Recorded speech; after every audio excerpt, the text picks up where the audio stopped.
समीकरण में k का मान निकालना। तो द्विघात समीकरण का मतलब ऐसा समीकरण जिसमें चर राशि की अधिकतम घात 2 हो। तो क्या यहाँ पर है किसी चर राशि पे अधिकतम घात 2 आई? नहीं है। तो इसका मतलब हम क्या करेंगे, सर्वप्रथम द्विघात समीकरण बनाएंगे। मैंने आप लोगों को इसका कॉन्सेप्ट बताया था कि यदि कहीं भी किसी कोष्टक के आगे या पीछे कोई अवयव लिख देता है और उन दोनों के बीच में कुछ भी चिन्ह नहीं, तो कैसा चिन्ह छिपा रहता, तो बाहर वाले अवयव को ले करके बारी बारी से प्रत्येक अवयव में हम क्या कर देते हैं, गुणा। तो इस के यक्स का गुणा यक्स में करेंगे तो कितना हो जाएगा, के यक्स स्क्वायर हो जाएगा। क्योंकि घात में गुणा, जो गुणा है, गुणा में घातें क्या होती हैं, जुड़ती हैं। किस नियम से, आप लोगों ने साथ में पढ़ा होगा कि यदि संख्याओं का आधार समान हो, बीच में गुणे का चिन्ह हो, तो घातों को आपस में क्या कर लेते हैं, जोड़ लेते हैं। तो एक में एक जोड़ेंगे तो कितना आ गया, 2। तो हमेशा एक बात याद रखना कि गुणा में घातें जुड़ती हैं और भाग में घातें घटती हैं, ये आप कर रहे हैं। फिर जैसे ही x के आगे बढ़ा तो क्या मिला, माइनस। अब इसके x का गुणा किस में करेंगे, 2 में, तो कितना हो जाएगा, -2 के x। जैसे आगे बढ़ा तो क्या मिला, प्लस। फिर जैसे आगे बढ़ा तो क्या मिला, 6। फिर आगे बढ़ा तो क्या मिला, बराबर। फिर आगे बढ़ा तो क्या मिला, 0। तो देखिए क्या मिल गया, द्विघात समीकरण। तो ये कह रहा है कि इस द्विघात समीकरण के मूल ज्ञात कीजिए। तो मूल का मतलब ये होता है कि वह किसी न किसी चर राशि का क्या रहता है, मान रहता है। और कथन में आपका साफ लिखा गया है, कथन में साफ आपका क्या लिखा है कि 2 बराबर मूल है। क्या है, 2 बराबर मूल। तो मैंने आप लोगों को बताया है कि 2 बराबर मूल कब प्राप्त होते हैं, जब b² - 4ac का मान 0 के बराबर हो। तो इस b² - 4ac का मान हम तभी निकाल सकते हैं जब हमें abc का मान मालूम हो। तो क्या हमें abc का मान मालूम है, नहीं। तो हम सर्वप्रथम ऐसे द्विघात समीकरण की तुलना कर, ऐसे द्विघात समीकरण की रचना करेंगे जिसमें ए बी सी आता हो। तो आप लिखिएगा ax² + bx + c बराबर 0 से तुलना करने पर। कहने का मतलब ये है कि यदि कोई द्विघात समीकरण x के पदों में दिया गया है तो हमेशा उस समीकरण की तुलना किससे किया जाएगा, ax² + bx + c बराबर। तुलना का मतलब ये होता है कि पहला वाला अवयव पहले वाले अवयव के क्या होगा, तो ax² से क्या हो जाएगा, तो a का मान कितना हुआ, k। इतनी बात समझ में आई। अब ये दूसरा वाला अवयव दूसरे वाले अवयव के क्या होगा, तो ये x से कट जाएगा तो बचेगा कितना, b के जगह पे -2k बचेगा आपका। फिर तीसरा वाला अवयव तीसरे वाले अवयव के बराबर, तो c का मान कितना मिल गया। इतनी बात समझ में आई कि नहीं। तुलना का मतलब ये होता है कि पहला वाला अवयव पहले वाले अवयव के बराबर, दूसरा वाला अवयव दूसरे वाले अवयव के बराबर। तो जब आप bx बराबर किसको लिखेंगे, दूसरे वाले अवयव को, -2kx को, तो बराबर है। देखो मैथ का नियम ये कहता है कि जिसका मान निकालना उसको एक तरफ बाकी को, तो इन दोनों के बीच में कुछ भी चिन्ह नहीं तो गुणा का उल्टा क्या होगा, भाग होगा। तो हम x से क्या कर देंगे, तो ये अंश हर से कट गया तो b की वैल्यू कितनी निकल गई, -2k निकल गई। ए होता है, वैसे मैंने डायरेक्ट ये बता दिया है। तो आप एक बात यही हमेशा याद रखिएगा कि तुलना का मतलब पहला वाला अवयव पहले वाले अवयव के बराबर, दूसरा वाला अवयव और तीसरा वाला अवयव तीसरे वाले अवयव के बराबर। अब ए बी सी का मिल गया। तो कथन में कह रहा कि 2 बराबर मूल हैं। कैसे मूल है, 2 बराबर मूल। तो हमें मालूम है इस कथन को क्या लिखेंगे, प्रश्नानुसार, कि 2 बराबर मूल कब मिलते हैं, जब b² -4ac का मान 0 के बराबर हो। अब रख दो इसी में। ये मैंने क्यों लिखा? क्योंकि कथन में कहा है कि कैसे मूल है, 2 बराबर मूल। और 2 बराबर मूल कब मिलते हैं? जब b² - 4ac का मान 0 के। अब जैसे ही आगे बढ़ा तो क्या मिला? b। तो b की वैल्यू कितनी है? -2k है। उसके बाद इस अवयव पे कितने की घात? 2 की घात 2 की घात। ये देखो मैंने कोष्टक इसलिए लगाया क्योंकि मैंने बताया है कि यदि किसी चर राशि का मान रखते समय एक से अधिक अवयव हो जाएंगे तो क्या लगा लेंगे? कोष्टक। इसलिए मैंने कोष्टक लगाया है। आगे बढ़ा तो क्या मिला? आगे बढ़ा तो क्या मिला? 4। इन दोनों अवयवों के बीच में कुछ भी चिन्ह नहीं तो कैसा चिन्ह? गुणे का चिन्ह। आगे बढ़ा तो क्या मिला? ए। तो ए के जगह पे के। फिर आगे बढ़ा तो कुछ भी चिन्ह नहीं तो गुणे का। सी है तो सी के वैल्यू कितनी है? 6।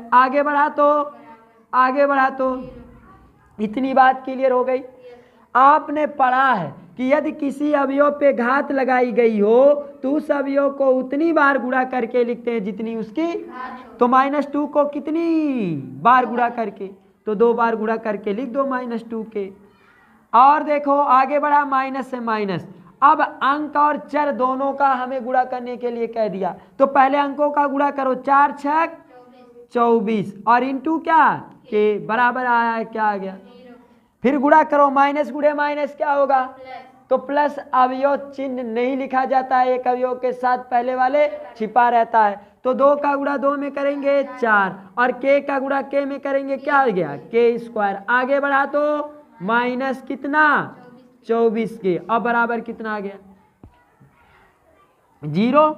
इतनी बात क्लियर हो गई। अब फिर मैथ का नियम एक कहता है कि जिसका मान निकालना है उसको एक तरफ, बाकी को तो आप पक्षांतर करो। तो ये माइनस वाली संख्या उधर जाएगी तो क्या हो जाएगी? प्लस हो जाएगी। कितना आ गया? 24 के आ गया। इतनी बात समझ में आई? अब देखो k का मान निकालना है ना, इसी k² है आपकी वैल्यू। दोनों पक्षों में क्या है? k है। तो दोनों पक्षों में k है तो दोनों पक्षों में समान दिखाई दे रहे हैं तो उनको हम क्या कर देंगे? काट देंगे। मैंने आपको कॉन्सेप्ट में बताया कि यदि लेफ्ट हैंड साइड में कोई आपका k दिखाई दे रहा है और राइट हैंड, जैसे राइट हैंड साइड में k हो गया और लेफ्ट हैंड साइड में k हो गया तो दोनों पक्षों में कोई समान अवयव दिखाई दे रहा तो आपस से क्या हो जाता है? कैंसिल हो जाता। लेकिन ये बात याद रखना, जब गुणा में लिखा रहेगा तभी वह कैंसिल होगा। यदि प्लस माइनस में लिखा है तो हम उसको काट नहीं सकते। इतनी बात समझ में आई? जैसे या ना समझ में आया हो तो इनको आप ऐसे कर दो। जैसे 4k है ना, मैं k को कितनी बार गुणा करके लिख सकता हूँ? 2 बार लिख सकता हूँ, k गुणे k। इतनी बात समझ में आई? अब बराबर इतना क्या आया? 24k। अब देखो हमें k का मान निकालना है तो एक k को रहने दो। एक k को हम क्या करेंगे? रहने देंगे। और बाकी को हम क्या करेंगे? तो जब भी किसी अवयव को एक पक्ष से दूसरे पक्ष में पक्षांतर करते हैं तो चिन्ह क्या होता है? विपरीत। तो गुणा है तो गुणा का उल्टा इधर आएगा तो क्या हो जाएगा? भाग। तो हम क्या करेंगे? 24k में कितने से भाग देंगे? 4k से हम भाग दे देंगे। अनुस्वार में कुछ एक जैसा दिखाई दिया तो काट दो। अब 4 का पहाड़ा कितनी बार पढ़े कि 24 आ जाए? 6। तो k की वैल्यू कितनी निकल गई? 6। इतनी बात समझ में आई कि नहीं? इसी को हम डायरेक्ट भी कर सकते थे कि 4 से हम 24 को काट सकते हैं और दोनों पक्षों में k मिला तो k भी एक k कैंसिल हो जाएगा। आई बात समझ में? या आप ऐसा नहीं समझ सकते हैं तो तीसरा तरीका यह है कि दोनों अवयवों में जो एक जैसे दिखेंगे उनको कॉमन ले लेना और पक्षांतर करने पे आपका चिन्ह विपरीत हो जाएगा, तभी भी आएगा। 3 तरीकों से आप इसको लगा सकते हैं।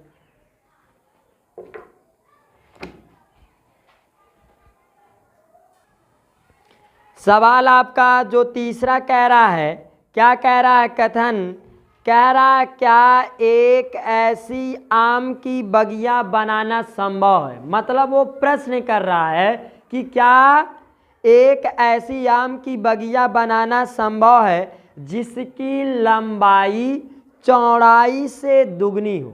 ध्यान देना है आप, हमने आप लोगों को बताया था यदि कहीं भी आपके सामने लिखित वाला कथन आ जाएगा तो कथन को ध्यान पूर्वक पढ़ना और ये कोशिश करना जानने की जी किसके बारे में कहा नहीं गया, और जिसके बारे में कहा नहीं गया उसी को हम क्या कर लेंगे, मान लेंगे। तो यहाँ पर मैं जैसे ही कह रहा हूँ, क्या कहा, जिसकी लंबाई चौड़ाई से दुगनी है। तो चौड़ाई से दुगनी कौन है, लंबाई। देखो चौड़ाई से दुगनी कौन है, लंबाई। तो यदि हमें किसी तरह लंबाई चौड़ाई मिल जाए तो चौड़ाई का 2 गुना कर देंगे तो कौन मिल जाएगा, लंबाई मिल जाएगा। इनको मैं 2 विधियों से लगा सकता हूँ, एक दोनों को मान करके और एक को केवल मान के भी लगा सकता हूँ। तो देखो आपका क्या कह रहा है, और उसका क्षेत्रफल कितना हो, 800 वर्ग मीटर हो। तो ये दिया है, क्या दिया है, क्षेत्रफल दिया है। तो यहाँ पर लिखना, क्या लिखना, दिया है कि, अब जो जो दिया है उनको आप लिख लो।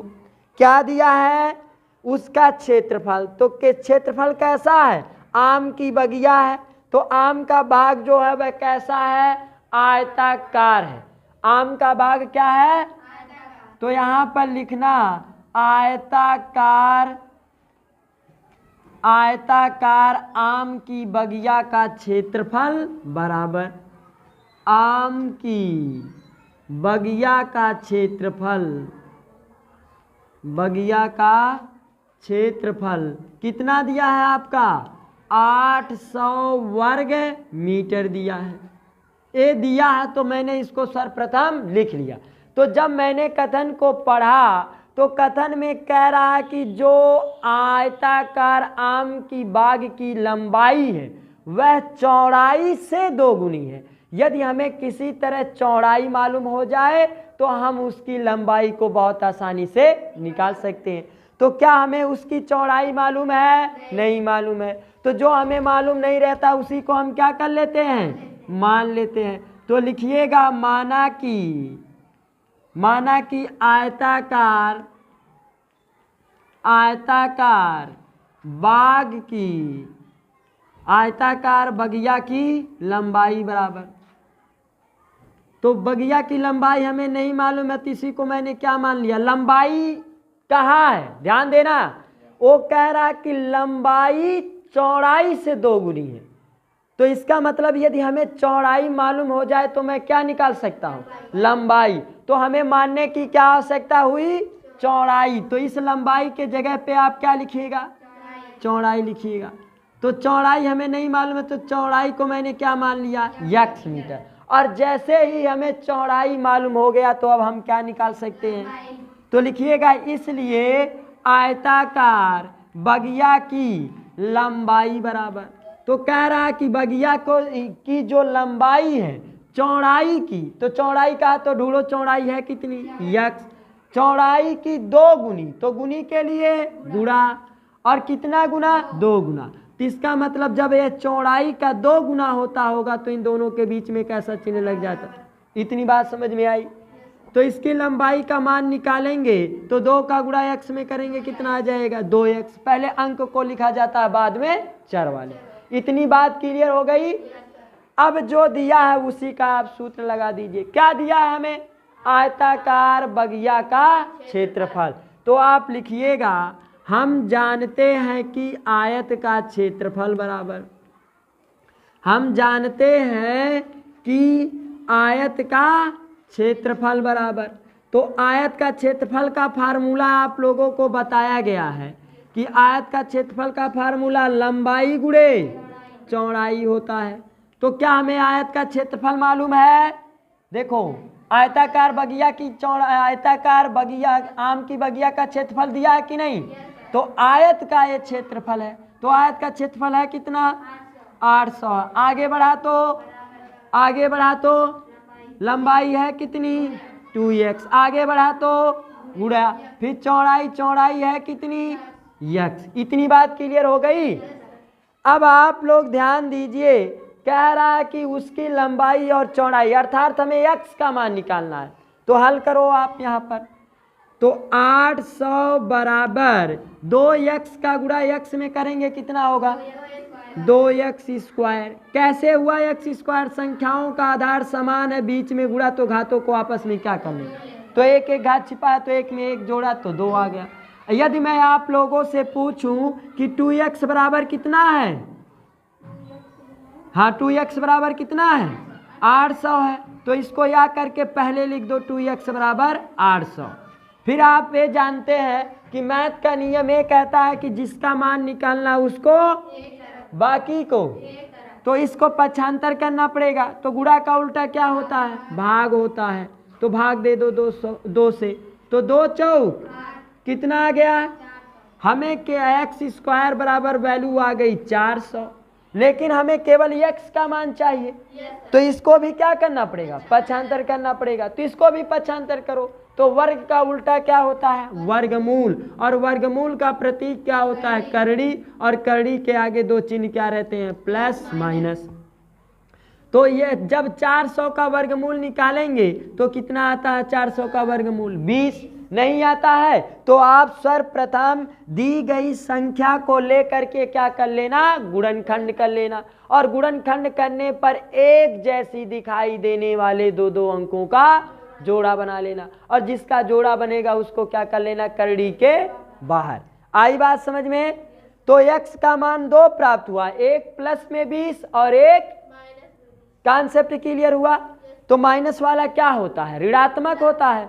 अब निकालो, तो इसका मतलब मैं ये कह सकता हूं, अब देखो x है क्या, बाग की चौड़ाई, तो इसका मतलब चौड़ाई कितनी आ गई, 20 आ गई, और ये मात्रक किसमें है, मीटर में, तो इसको मीटर में लिख दो आप। तो अतः चौड़ाई बराबर कितनी आ गई, 20 मीटर। अब देखो लंबाई, लंबाई बराबर कितना दिया है, 2x दिया है ना, तो रख दो x का मान, तो x का मान है कितना, इन दोनों के बीच में कुछ भी चिन्ह नहीं तो कैसा चिन्ह, गुणे का। आगे बढ़ा x, तो x के जगह पे वैल्यू कितनी आई, 20, तो 20 का गुणा 2 में करेंगे कितना हो गया। इतनी बात समझ में आई? तो ये सवाल में पूछ रहा है, क्या पूछ रहा है, कह रहा है क्या एक ऐसी आम की बगिया बनाना संभव है कि जिसका क्षेत्रफल कितना हो, 800 वर्ग मीटर हो। अब चेक कर लो, यदि इन दोनों का क्षेत्रफल निकालने पर 800 वर्ग मीटर के बराबर आता है तो मैं बोलूंगा हाँ संभव है। क्या बोलूंगा, हाँ संभव है। तो क्षेत्रफल का फार्मूला लंबाई गुणे चौड़ाई होता है आयत का। तो लंबाई का मान कितना आया, लंबाई का मान 40, चौड़ाई का मान 20, 20 का गुणा 40 में करोगे कितना होगा, 800 हो जाएगा। तो देखो ये 800 वर्ग मीटर आ गया कि नहीं, और जो कि कथन में दिया है, तो आप लिखेंगे हाँ आम की बगिया बनाना संभव है। क्या लिखिएगा, हाँ आम की बगिया बनाना संभव है।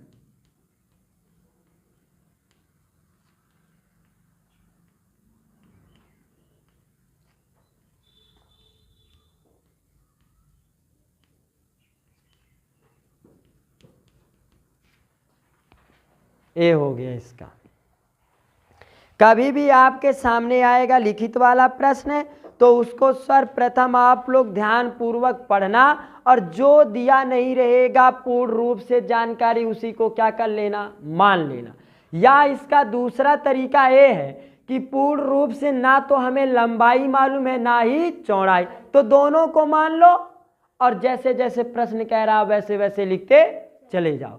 तो दूसरे तरीके वाला भी बताएं, बोलो। यदि दूसरे तरीके से आप लगाएंगे तो यही समझो, अभी देखिए वही समीकरण ही आपका प्राप्त हो जाएगा। दूसरा मेथड ये कहता है कि ना तो हमें लंबाई मालूम है पूर्ण रूप से, ना ही हमें पूर्ण रूप से चौड़ाई। तो मैंने कथन का सबसे आसान तरीका बताया था कि जो वस्तु पहले आएगी उसको पहले मानेंगे, जो बाद में आएगी उसको बाद में मानेंगे। तो पहले कथन को जब आपने पढ़ा तो क्या आया, लंबाई आया।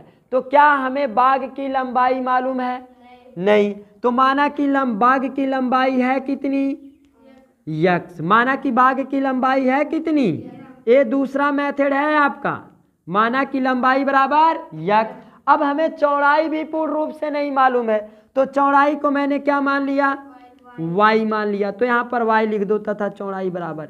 ये दूसरा मेथड ये है कि जितनी भी वस्तुएं हमें पूर्ण रूप से मालूम नहीं है सभी को हम क्या कर लेंगे, मान लेंगे। और जैसे ही मानने वाला कॉन्सेप्ट पूरा होता है तो हम क्या लिखते हैं, प्रश्नानुसार। और प्रश्नानुसार का मतलब ये होता है कि कथन को शुरुआत से पढ़ते हुए जाओ और जैसे जैसे कहता है वैसे वैसे लिखते चले जाओ। तो कह रहा कथन में जिसकी लंबाई, क्या कहा कथन में, जिसकी लंबाई, लंबाई कहा तो लंबाई को लिखो, तो लंबाई है कितनी, यक्स। लंबाई कहा कथन में तो मैंने क्या लिखा, लंबाई लिखा। फिर कह रहा है चौड़ाई, चौड़ाई कह रहा तो चौड़ाई को लिखो, चौड़ाई है कितनी, वाई। चौड़ाई कहा तो चौड़ाई। गुना कह रहा है तो गुना के लिए गुणा, कितना गुना, 2 गुना। तो इसका मतलब जब ये 2 गुना होता होगा तो इन दोनों के बीच में कैसा चिन्ह लगता है, तो यक्स बराबर आपका क्या मिल गया, 2 का वाई का गुणा 2 में करेंगे कितना आ गया। इतनी बात समझ में आई। क्या मैं इनको जोड़ घटा सकता हूँ, क्या मैं हल कर सकता हूँ, क्योंकि राशियां आपस में समान, और जब जोड़ घटा नहीं सकता उनको हम डैश डैश करके क्या बना देंगे, समीकरण नंबर 1। इतनी बात क्लियर हो गई। और जैसे ही प्रश्नानुसार वाला कथन पूरा होता है तो क्या लिखते हैं, पुनः प्रश्नानुसार। और पुनः प्रश्नानुसार का मतलब मैंने ये बताया था कि कथन को मैंने पढ़ करके जहां छोड़ा था अब उसके आगे पढ़ूंगा। तो कह रहा है आगे कि उसका क्षेत्रफल, तो ये जो क्षेत्रफल है किसका क्षेत्रफल, आयत का, क्योंकि आयत में लंबाई आती है और चौड़ाई आती है। तो आयत का क्षेत्रफल दिया है तो उसी का हम क्या कर देंगे, सूत्र लगा देंगे। तो लिखिएगा आयत का क्षेत्रफल बराबर, आयत का क्षेत्रफल बराबर, तो आयत का क्षेत्रफल का फार्मूला लंबाई गुणे चौड़ाई होता है आपका। तो आयत का क्षेत्रफल कितना दिया है, 800 दिया है। आगे बढ़ा तो बराबर, लंबाई है कितनी आपकी, यक्स, चौड़ाई है कितनी आपकी, देखो चौड़ाई है कितनी आपकी, y, तो मैंने y लिखा। अब यहां पर ध्यान दो, यदि मैं यक्स का मान उठा के रख दूं इस वाले समीकरण में तो ये द्विघात समीकरण में मिल जाएगा कि नहीं। द्विघात समीकरण का मतलब ऐसा समीकरण जिस चर राशि की अधिकतम घात 2 हो, उसे हम क्या बोलेंगे, द्विघात समीकरण। अब यक्स का मान इसी में उठा के रख दो, इसको डैश डैश करके बना दो समीकरण नंबर 2। अब लिखना यक्स का मान समीकरण 2 में रखने पर, समीकरण 1 में रखने पर, देखो यक्स का मान किस में रखेंगे, 2 में रखेंगे, क्योंकि 1 में तो मान रख रहे हैं 1 से, तो किस में रख रहे हैं, 2 में। तो लिखिएगा यक्स का मान समीकरण 2 में रखने पर। तो समीकरण 2 है क्या, उनको सर्वप्रथम आप क्या कर लेना, लिख लेना। तो समीकरण 2 क्या है, 800 बराबर क्या है, यक्स गुणे वाई। तो किसका मान मैं रख रहा हूं, यक्स, तो जहां यक्स है वहीं यक्स का मान उठा के रख दो आप। तो यक्स के जगह पे हम कितना रखेंगे, 2y, और गुणे कितना आ गया, y आ गया। तो 800 बराबर, तो 2y का गुणा y में करेंगे कितना हो जाएगा, 2y स्क्वायर। देखो वही सेम टू सेम चीज मिली कि नहीं, अंतर इतना सा है कि यह यक्स के पदों में है तो एक किसके पदों में आ गया, वाई के पदों में आ गया। तो दोनों विधियां जो हैं, इस विधि में हमें थोड़ी सी ध्यान ये देने की बात है कि हम ये पूर्ण रूप से कोशिश करेंगे कि किसके बारे में पूर्ण रूप से सटीक जानकारी नहीं दी गई है उसको मानते हैं। अब मेथड 2 आपका कहता है दूसरी विधि, हमें जो जो नहीं मालूम है सबको मान लो, और जैसे ही मानने वाला आपका कॉन्सेप्ट पूरा होता है तुरंत क्या लिखना, प्रश्नानुसार। प्रश्नानुसार का मतलब सबसे आसान तरीका, कथन को शुरुआत से पढ़ते हुए जाओ और जैसे जैसे कहता वैसे वैसे लिखते हुए चले जाओ। क्या कह रहा है आपका चौथा सवाल, कह रहा है क्या निम्न स्थितियां संभव है, यदि है तो उनकी वर्तमान आयु ज्ञात कीजिए। अब किनकी वर्तमान आयु निकालनी है ये तो आगे पढ़ने पे पता चलेगा। क्या कह रहा है, दो मित्रों की आयु का योग 10 है। दो मित्रों की आयु का योग कितना है? 10। तो क्या जब मैंने इस कथन को पढ़ा तो क्या कथन में कहीं लिखा है कि पहले मित्र की आयु कितनी है? क्या हमें दूसरे वाले मित्र की आयु मालूम है? तो इसको हम दो विधियों से लगाते हैं। पहली मेथड आपकी ये कहती है, मेथड आपका 1 कहता है कि सबसे आसान तरीका जो पूरे बुक के सवाल को हल करने में बहुत सहायक है कि हम कथन को ध्यान पूर्वक पढ़ेंगे और जो जो हमें मालूम नहीं रहेगा सभी को आपस में क्या कर लेंगे? मान लेंगे। तो जब मैंने इस कथन को पढ़ा तो क्या हमें मालूम चला कि पहले वाले मित्र की वर्तमान आयु कितनी है? तो उसको मान लो। तो मेथड आपका मानने वाला कहता है कि सभी को हम मान लेंगे। माना कि पहले मित्र की वर्तमान आयु बराबर, माना कि पहले मित्र की वर्तमान आयु बराबर, तो हमें मालूम नहीं है तो इसको हमने क्या मान लिया? यक्स। और आयु किस में होती है? वर्ष में, तो इसको आप यक्स वर्ष आप मान लीजिए। इतनी बात क्लियर हो गई। अब हमें दूसरे वाले भी मित्र की आयु नहीं मालूम है तो लिखिएगा तथा दूसरे मित्र की वर्तमान आयु बराबर।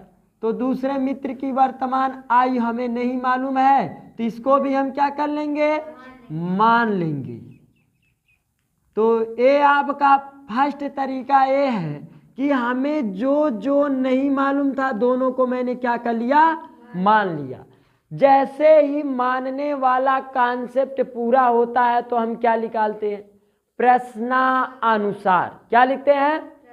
लेकिन ये आयु से संबंधित जब सवाल आए ना तो चाहे पूर्व की आयु निकालनी हो चाहे बाद की आयु निकालनी हो या दोनों को निकालनी हो तो पहले सब निकाल करके रेडी रखो, तैयार करो और फिर तब प्रश्नानुसार लिखो। ये आगे कथन में कह रहा 4 वर्ष पूर्व उनकी आयु। तो क्या हमें मालूम है कि 4 वर्ष पूर्व उनकी आयु कितनी है? नहीं। तो आप लिखिएगा 4 वर्ष पूर्व पहले मित्र की आयु बराबर, 4 वर्ष पूर्व पहले मित्र की आयु बराबर। तो ध्यान दीजिए हम पहले की आयु कैसे निकालते हैं। जैसे यदि मैं कहूँ आप लोगों से यदि इस समय हमारी आयु 18 वर्ष है तो 1 साल पहले आयु कितनी थी? तो जितनी आयु रहेगी हम पहले निकाल रहे हैं तो क्या कर लेंगे? घटा लेंगे, क्योंकि पहले तो मतलब कम हो जाएंगे, पहले आ जाएंगे, वर्तमान से पहले आ जाएंगे ना। तो इसका मतलब पहले के लिए चिन्ह क्या हम लगाएंगे? माइनस लगाएंगे। यदि इस समय हमारी आयु 18 वर्ष है तो 1 साल बाद आयु कितनी हो जाएगी? 19। तो 1 साल का मतलब क्या हो गई? बाद के लिए वृद्धि हो जाएगी। तो वृद्धि के लिए चिन्ह क्या लगाएंगे? प्लस। तो यदि कहीं पहले या पूर्व शब्द आए तो चिन्ह क्या लगाएंगे? माइनस। यदि कहीं बाद या पश्चात शब्द आए तो चिन्ह क्या लगाएंगे? प्लस। तो ये जो प्लस और माइनस किया जाता है हमेशा किसमें जोड़ा घटाया जाता है? वर्तमान आयु में। कहने का मतलब ये है कि यदि किसी व्यक्ति की हमें वर्तमान आयु मालूम हो जाए तो चाहे जितने साल की बाद की निकालनी हो या पहले की निकालनी हो हम बहुत आसानी से निकाल सकते हैं। तो हमेशा जो आयु निकाली जाती है किस पे निकाली जाती है? वर्तमान आयु पे। तो हम पहले मित्र की निकाल रहे हैं तो पहले मित्र की वर्तमान आयु है कितनी? यक्स। पूर्व के लिए कैसा चिन्ह? माइनस लगाते हैं। कितना वर्ष पूर्व? 4। तो 4 लिख दीजिए। पूर्व पहले के लिए चिन्ह माइनस, 4 कहा तो 4। तो 4 वर्ष पूर्व पहले मित्र की आयु कितनी हो गई? तथा 4 वर्ष पूर्व किस मित्र की आयु? तो लिखिएगा 4 वर्ष पूर्व दूसरे मित्र की आयु बराबर, तो दूसरे मित्र की आप आयु निकाल लीजिए। तो हम दूसरे मित्र की आयु निकाल रहे हैं, तो आयु जो निकाली जाती है वह हमेशा किस पे निकाली जाती है? वर्तमान आयु। तो दूसरे मित्र की वर्तमान आयु है कितनी? y। पहले के लिए चिन्ह, पूर्व के लिए चिन्ह माइनस, और कितना वर्ष? अब सब कुछ मालूम हो गया। और जैसे ही हमें निकल जाता है तो हम क्या लिखते हैं? प्रश्नानुसार। वह प्रश्न में कहा है कि दो मित्रों की वर्तमान आयु, क्या कहा? दो मित्रों की। तो दो मित्रों की वर्तमान आयु है कितनी? x और y। तो आप दो मित्रों का कहा, तो दो मित्रों के लिखिए आप। आयु का योग, तो योग के लिए कैसा चिन्ह? प्लस। कह रहा दो मित्रों की आयु का योग 20 है, तो इसका मतलब जब योग करता है तो उनकी आयु कितनी हो जाती है? क्या मैं इनको जोड़ घटा सकता हूं? तो इसको आप डैश डैश करके बना दीजिए समीकरण नंबर 1। या यदि हमें यक्ष चर राशि का मान निकालना हो तो जिसका मान निकालना है उसको एक तरफ, बाकी को, तो जब हमें x का निकालना है तो इस पक्ष में केवल x रहना चाहिए। तो ये एक्स्ट्रा हो गया कि नहीं? तो इसको पक्षांतर कर दो। तो जब किसी अवयव को एक पक्ष से दूसरे पक्ष में ले जाएंगे तो चिन्ह क्या होगा? तो प्लस वाला इधर आ गया माइनस। क्या मैं इनको जोड़ घटा सकता हूं? अब इसको डैश डैश करके बना दो समीकरण नंबर 2। इतनी बात क्लियर हो गई? अब जैसे ही प्रश्नानुसार वाला पूरा होता है तो क्या लिखते हैं? पुनः प्रश्नानुसार। और पुनः प्रश्नानुसार का मतलब ये हो गया कि मैंने कथन को पढ़ करके जहां छोड़ा था अब उसके आगे पढ़ूंगा। कह रहा है 4 वर्ष पूर्व उनकी आयु का गुणनफल। क्या कहा? 4 वर्ष पूर्व। तो 4 वर्ष पूर्व उनकी आयु दोनों की है क्या? एक की आयु है 4 वर्ष पूर्व x माइनस 4, और दूसरे की आयु कितनी है? y minus 4। तो गुणनफल के लिए कैसा चिन्ह? तो एक से अधिक अवयव हो गया। तो मैंने कहा यदि किसी चर राशि का मान रखते समय एक से अधिक अवयव में हो जाएगा तो क्या लगा लेंगे? कोष्टक लगा लेंगे। और इनका जो गुणनफल है वह कितना दिया है? 48 दिया है। तो यहाँ पर 48 के बराबर कर दो आप। इतनी बात क्लियर हो गई? अब दो कोष्टकों का क्या करना है? गुणा। तो पहले वाले कोष्टक का पहला अवयव लेकर के बारी बारी से प्रत्येक अवयव में क्या कर दो? गुणा। तो x का गुणा y में करेंगे, कितना आ गया? x y। जैसे y के आगे बढ़ा तो क्या मिला? अब इस x का गुणा किस में करेंगे? तो कितना हो गया? 4x। अब मैंने x को लेकर इन दोनों अवयवों में कर लिया। अब इसके आगे बढ़ो, क्या मिला? माइनस। अब 4 का गुणा y में करेंगे, कितना हो गया? 4y। अब आगे बढ़ा तो क्या गया? तो ये माइनस गुणे माइनस क्या कर देगा? प्लस कर देगा। तो 4 का गुणा 4 में करें, अब बराबर कितना आ गया? अब चर राशियां एक तरफ कर दो, गिनती वाली संख्याओं को एक तरफ। तो x y minus 4x minus 4y, अरे प्लस वाला उधर जाएगा तो क्या हो जाएगा? माइनस हो गया। तो प्लस माइनस वाली संख्याएं क्या होती हैं? घटती है। तो घटा लो प्लस माइनस वाली संख्याएं, तो कितना आएगा? 48 में से 16 जाएगा 32। इतनी बात समझ में आई? क्या मैं इनको जोड़ घटा सकता हूं? अब इनको आप डैश डैश करके बना लो समीकरण नंबर अगला। तो ये 2 यहां तक हो गया था, 3 इसको कर दो। अब हमें इसको द्विघात समीकरण बनाना है। तो द्विघात समीकरण का मतलब कितने की घात? 2 की घात। और कितनी चर राशि होती है द्विघात समीकरण में? केवल एक चर राशि होती है। तो ये कितने चर राशि में आ गया? 2। तो किसी चर राशि का मान उठा करके रख दो। तो देखो समीकरण 2 में हमें x का मान मालूम है कि नहीं? तो x का मान उठा करके कहाँ रखेंगे? समीकरण नंबर 3 में। तो आप लिखिएगा x का मान समीकरण 3 में रखने पर। तो समीकरण 3 है क्या, उसको सर्वप्रथम आप लोग क्या कर लीजिएगा? लिख लीजिएगा, जिससे मान रखते समय में गलती ना हो रखने पर। तो समीकरण 3 क्या है? x y minus 4x minus 4y, आगे बढ़ा तो कितना? बराबर 32। और जहाँ यक्स है मैं यक्स के जगह पे कितना लिखूंगा 20 माइनस वाई, तो 20 माइनस वाई लिख दीजिए। और जैसे ही आगे बढ़ा तो क्या इन दोनों के अवयवों के जगह में बीच में कुछ चिन्ह है, तो कैसा चिन्ह छिपा रहता है गुणा।